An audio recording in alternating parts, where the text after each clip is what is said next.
Salut! Ici c'est Margot, j'espère que vous allez bien parce que je suis super contente aujourd'hui. Je vous fais une vidéo pour vous présenter ma toute nouvelle acquisition qui est The Wild Unknown Animal Spirit et qui va venir compléter le jeu de tarot The Wild Unknown. Ok? Donc en fait, si j'ai commandé ce jeu, si j'ai commandé un oracle, moi qui ne commande juste jamais d'oracle, enfin ça fait... Je crois que j'ai acheté un oracle et c'était... Ah non, non, c'est pas vrai, je vous dis des bêtises. Je m'en suis acheté plusieurs, mais il y en a... Le seul dont je me suis servi en fait c'était Féminitude et je l'ai acheté en 2007 ou 2008. Mais voilà, depuis... plus d'oracles en utilisation dans ma maison, quoi. Je veux dire, les autres, je les ai vite refourgués. Voilà, ça m'a pas servi.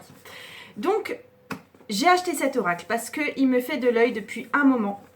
Déjà parce que, comme vous le savez sûrement, The Wild Unknown Tarot, c'est mon jeu de tarot fétiche. C'est mon jeu de tarot préféré. C'est celui avec lequel j'ai appris le tarot. Et il y avait ce Kim Krantz, donc qui est l'artiste qui a composé ce tarot, a aussi fait un oracle. Et en fait, comme vous le voyez, ils sont assortis. Ça fait trop joli dans une bibliothèque si vous faites attention à ça.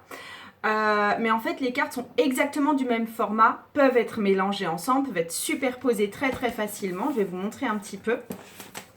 Et le type de graphisme est le même.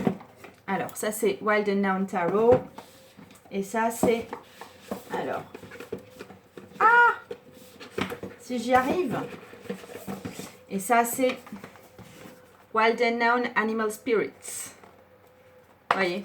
C'est les mêmes types de boîtes. C'est les mêmes boîtes en carton bien dur, là. Les livrets sont également faits sur le même format. Et c'est toujours une écriture à la main. Chaque carte expliquée. Pas mal d'explications sur la... conception du jeu, d'où est-ce que ça vient, etc. Donc ça aussi, enfin, j'apprécie la qualité des livrets de Kim Krantz. Et bah voilà. Maintenant, ça fait un super bordel sur mon bureau. Et les cartes, attendez, je ne les ai pas encore mélangées, celles de l'Animal Spirit. Hein. Je commençais à bien étudier le truc, mais j'ai pas encore mélangé. Mais voilà une des cartes du Wild Unknown Tarot. Et voilà une des cartes de l'Animal Spirit. Ok? Donc, vous avez exactement la même taille, des dos qui se ressemblent également. Donc, c'est vraiment fait pour être aussi éventuellement travaillé ensemble.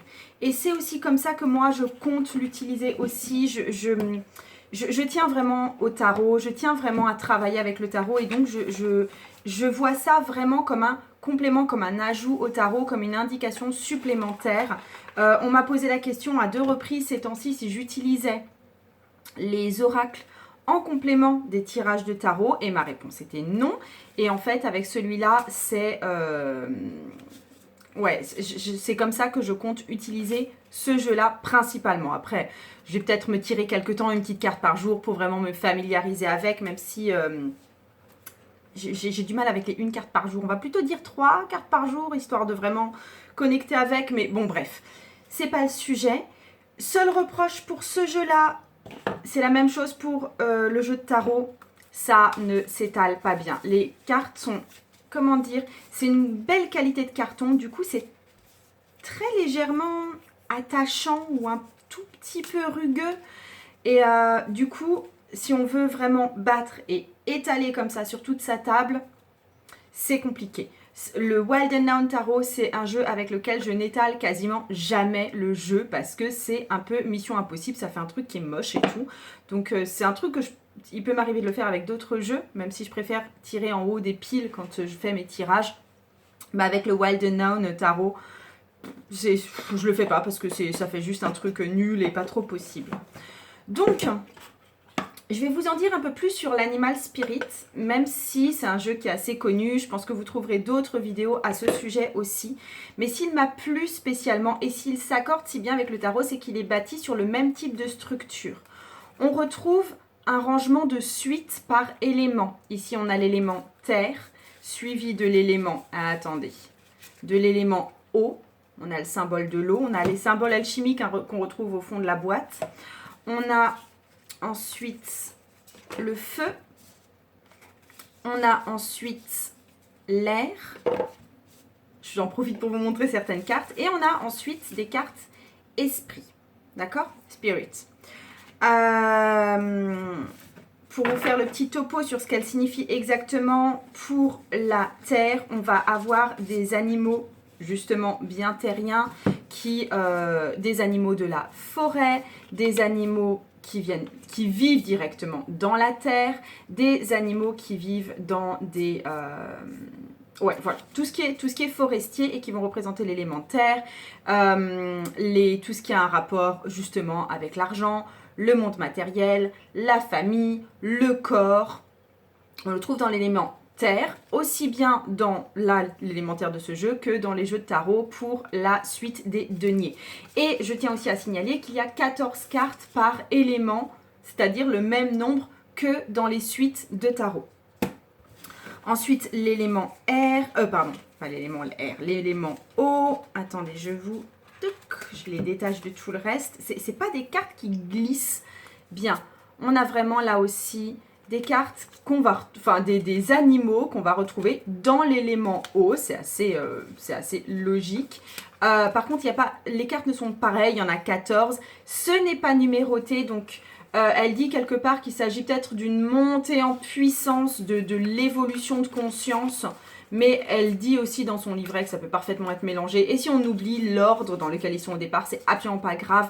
Il n'y a pas de numérologie précisément avec ces cartes, c'est pas ça qui est important. Mais voilà, on est dans le monde émotionnel, dans le monde intuitif, dans le monde du cœur. Pour les cartes feu, on a des animaux qui vont être des animaux de la savane, des animaux qui vont vivre dans une certaine aridité, une certaine sécheresse, une certaine chaleur. C'est vraiment, on retrouve énormément forcément d'animaux d'Afrique. Et on va être dans tout ce qui est peut-être plus conflictuel, peut-être plus violent, peut-être plus passionné également. Et enfin, l'élément R, on est dans quelque chose de plus... je trouve pas que ça ressemble tellement à la suite des épées, en fait. L'élément feu et l'élément R ne tendent pas tellement au bâton. Enfin, il n'y a pas une si forte identité que ça entre les bâtons, et les épées. L'élément R, on a des animaux grossièrement qui volent, d'accord ? 14 animaux qui volent. Et là, ça va plus toucher le domaine non terrien, justement, très spirituel, très réflexif, très élevé. Mais elle n'en parle pas vraiment comme des cartes de mental, voire de prise de tête. C'est vraiment quelque chose d'élevé, de déconnecté, de spirituel, de réflexif. Mais pas dans... elle n'y attache pas le sens négatif qu'on peut trouver dans le domaine des épées dans le tarot. C'est plus spirituel que observation et discussion. Voilà, on n'a pas le rapport au langage ici, je trouve. Si on a une prise de tête à avoir et des conflits à avoir, ça va plutôt être du côté du feu. Et ensuite, grosse découverte pour moi, les cartes esprit qui sont quelque part une analogie avec les arcanes majeures du tarot, mais sachant que là, il n'y en a absolument pas 22, il y en a tout juste 7. Et ce sont des animaux imaginaires, féeriques, mythologiques. Donc pas des animaux que vous croiserez en vrai dans une forêt absolument matérielle. Mais et en fait ça correspond... Alors là j'étais en mode « Ah, je savais pas, c'est trop bien !» Ça correspond aux 7 chakras. Sachant que je vais devoir pour le coup un petit peu les apprendre par cœur parce qu'il n'y a pas du tout d'analogie de couleur entre les 7 chakras. Chakra racine, chakra sacré qui normalement est orange en fait, chakra du plexus solaire qui normalement est jaune, chakra du cœur qui normalement est vert, chakra de la gorge qui normalement est bleu ciel, mais ça c'est pour montrer le côté sombre de l'expression, je trouve, les choses qu'on n'a peut-être pas osé dire ou qu'on se réserve. Le chakra troisième œil qui normalement est bleu, indigo, et le chakra couronne qui normalement est violet, enfin normalement, je ne sais pas s'il y a de normalité dans les chakras, mais qui est représenté en violet traditionnellement. Voilà. Donc, il n'y a pas d'analogie de couleur du tout, ni dans... Enfin, voilà, Donc, je vais devoir me débrouiller avec ça. Et puis, en fait, comment est-ce que je... Pour l'instant, de ce que j'en ai travaillé, parce que forcément, je suis en train d'observer les cartes un petit peu, beaucoup, là, ces temps-ci. Enfin, ces temps-ci. Je l'ai reçu hier matin, donc je suis le nez dedans, comme ça. Mais en fait, pour moi, comment je vais m'en servir, c'est que, hop, je sors, ça vous l'avez déjà vu, hop, voilà, je sors la carte d'un animal en plus d'une carte de tarot. Et je pense que je vais me connecter intuitivement à cet animal, à ressentir comment se sent cet animal, ressentir aussi ce dont cet animal a besoin, si c'est plutôt un animal inquiet, si c'est plutôt un animal de groupe, si c'est plutôt un animal qui va être tout le temps en déplacement, enfin, etc. En gros, quel est le comportement et le ressenti en général de cet animal, où est-ce qu'il se situe justement dans la chaîne alimentaire, quelles sont ses compétences particulières, et du coup, je vais vraiment axer sur le ressenti corporel que je ressens vis-à-vis de tel animal et ce que je sais de lui et de sa façon de vivre. Et aussi, du coup, de quoi cet animal aurait besoin pour soit s'apaiser, soit retrouver une certaine force, etc. Et je vais le prendre comme un conseil à appliquer dans ma vraie vie à ce moment-là. Ce qui m'a fait me pencher sur cette lecture des choses, c'est dans la description, en fait, que Kim Krans fait de chaque carte. Il y a en gros le comportement de l'animal et ce à quoi elle rattache ça énergétiquement, en gros pour un être humain qui pourrait lire le tarot. Mais elle a en plus 3 petits trucs en dessous qui dit quand l'animal est équilibré, ça donne ça. Là pour l'abeille, ça donne qu'elle est satisfaite, qu'elle est active, qu'elle est vibrante. Quand elle est déséquilibrée, ça donne qu'elle est surmenée au niveau du travail, overworked. Annoyed aussi, qu'elle est ennuyée, embêtée, encombrée. Et comment faire pour rétablir l'équilibre, to bring into balance, c'est mini vacation, on doit prendre un petit peu de vacances ou un temps de pause dans son travail en fait. Et j'aime bien ce truc-là de qu'est-ce que ça donne quand on est trop l'abeille, qu'est-ce que ça donne quand on est équilibré en tant qu'abeille et qu'est-ce qu'on pourrait faire pour retrouver notre équilibre d'abeille, si jamais on tombe sur la carte de l'abeille évidemment. Donc voilà la présentation que je vous fais de ça. Ouais. Je pense que je vais mettre là ces temps-ci sur Instagram ou en story ou je sais pas des petits tirages que je vais faire avec parce que j'ai forcément envie de travailler avec ce jeu là ces temps-ci. Je souligne à nouveau parce que c'est quelque chose qui me plaît quand j'ai un jeu, la qualité du matos quoi. Enfin je veux dire il y a une vraie boîte qui va pas se déchirer si je la transporte dans un sac. Il y a un vrai petit guide qui est un vrai bouquin. Il y a une boîte que je vais peut-être laisser de côté à un moment parce qu'elle est bien en bibliothèque effectivement, mais si on s'amuse à sortir un petit peu son jeu, à le promener avec soi, c'est pas quelque chose qui convient, mais au moins les temps où ça ne marche pas, enfin où on ne fonctionne pas avec ce tarot, pardon, cet oracle, le tarot est bien protégé dans son coffret. Ce que je voulais aussi dire, oui, c'est que The Wild Unknown Tarot, comme je l'ai souvent mentionné, je ne m'en sers pas en été et en automne parce que pour moi c'est un jeu avec une tonalité très intérieure, très réflexive, très hivernale, très repli sur soi. Celui-là est blanc et beaucoup plus solaire. Il y a des chances que je prenne aussi, je sais pas encore, enfin j'ai dit que je l'utiliserais en binôme avec le tarot, mais là en vous en parlant, je me dis ouais pourquoi pas l'utiliser seul dans les moments où j'ai envie de l'énergie Wild Unknown Tarot, mais avec une tonalité quand même plus solaire et plus estivale en fin de compte. Donc pourquoi pas, surtout qu'au moment où je tourne cette vidéo, nous sommes en juillet.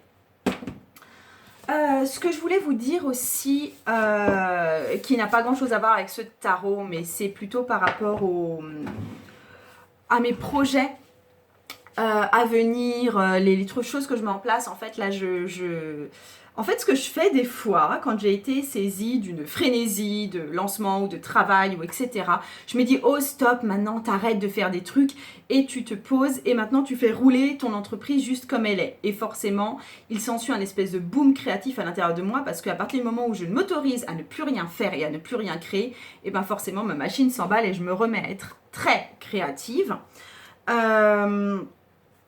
Bon, donc il s'est passé ça, et d'un autre côté, au niveau de l'extérieur, c'est-à-dire des questions qui m'ont été posées, des gens qui sont venus me solliciter, et il y en a eu vraiment pas mal ces temps-ci, j'ai eu beaucoup de demandes sur quand est-ce que tu refais l'initiation au tarot intuitif, quand est-ce que tu refais Astro Tarot et quand est-ce que ça reprend tarot et bullet journal. Parce que vous savez que je propose plusieurs cours autour du tarot, dont le plus fourni est l'initiation au tarot intuitif, parce que c'est une vraie initiation au tarot et qui vous apprend à vous servir de votre intuition pour lire le tarot. Donc j'ai beaucoup de questions, j'ai répondu souvent que le cours reprendra en janvier, j'ai des réponses qui sont super insatisfaites en fait, mais sachant que là, ces temps-ci, l'initiation au tarot intuitif est en cours et que j'ai pas envie de faire que ça. J'ai pas envie d'être tout le temps en train d'animer le cours initiation au tarot intuitif.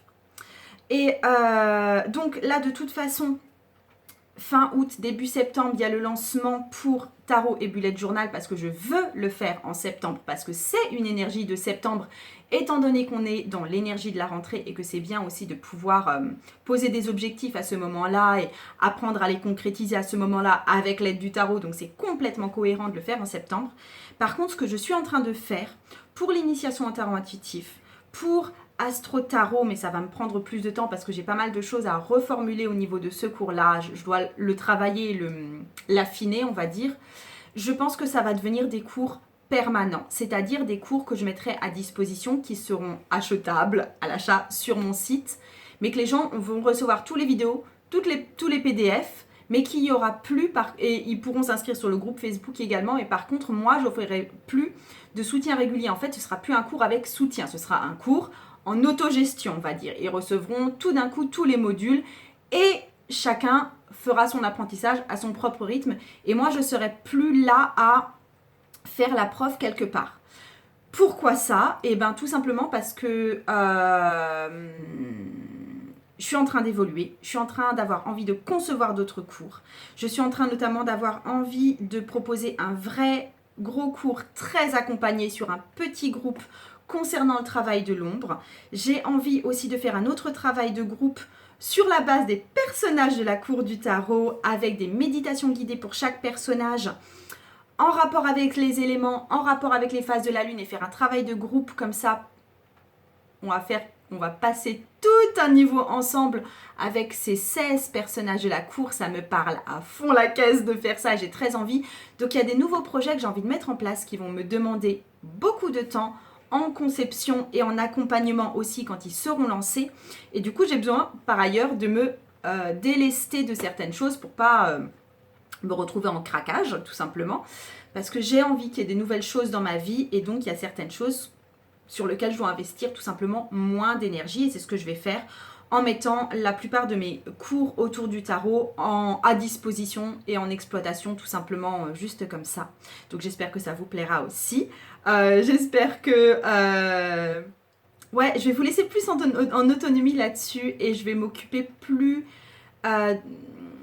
finement de développement spirituel avec les personnes, plus que juste du développement d'outils en fin de compte. Donc voilà ce que je voulais vous dire au niveau des projets là qui m'animent et un vent de renouveau. Je me suis acheté un oracle.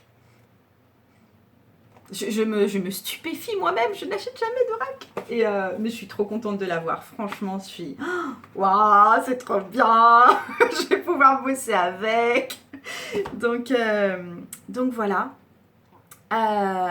Ouais, bah c'est ce que j'avais à vous dire pour cet oracle-là, pour les projets à venir. J'ai aussi juste 1000 idées de vidéos à faire que je n'ai pas le temps de faire. C'est assez affreux d'être en ébullition comme ça et c'est à la fois très enthousiasmant, enfin j'adore. Je sais pas comment vous vous sentez vous là en ce début de mois, enfin ce début de mois de juillet tu parles, on est le 11, en ce mi-mois de juillet. En tout cas je vous embrasse bien fort, je vous souhaite une excellente journée, je vous souhaite des high vibes à tous les niveaux et puis je vous fais des gros bisous.